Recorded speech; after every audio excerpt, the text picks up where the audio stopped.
Friends good morning. నేను ఈరోజు తోటకూర ఫ్రై చేయబోతున్నాను.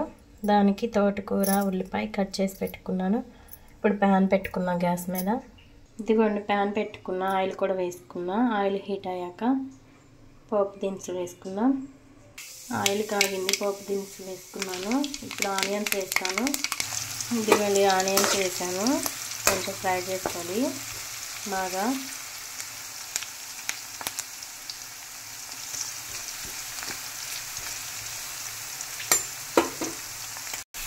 ఇందులో కొంచెం కరివేపాకు వేస్తాను.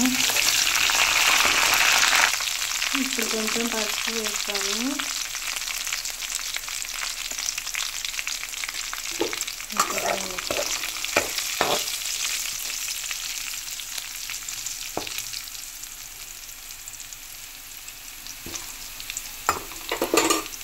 ఇప్పుడు ఇందులో తోటకూర వేస్తాను.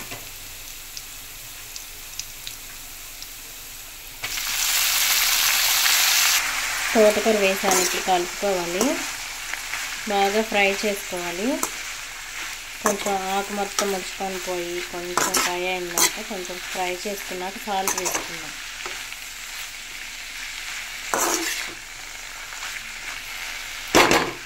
బాగా ఫ్రై చేసుకోవాలి. ఇందులో చూడండి అలా ఫ్రై అవుతుంది. ఇప్పుడు ఇందులో కొంచెం సాల్ట్ వేసుకుందాం.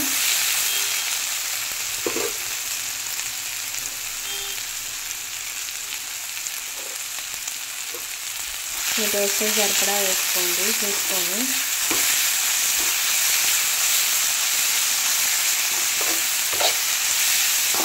ఇంకా ఫ్రై అవ్వాలి బాగా.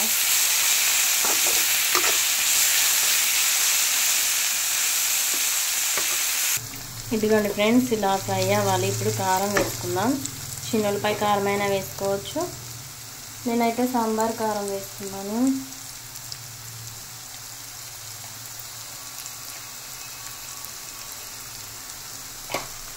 సాంబార్ కారం అయినా వేసుకోవచ్చు. చాలా సింపుల్గా టేస్టీగా ఉంటుంది.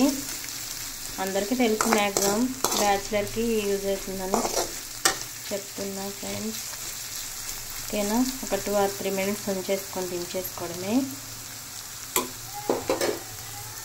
అంతే ఫ్రెండ్స్, ఇంకా స్టవ్ ఆఫ్ చేసుకోవడమే. ఇప్పుడు కారం వేసాక 2 or 3 minutes ఉంచుకొని చూడండి ఎలా ఉందో చెప్పండి ఫ్రెండ్స్.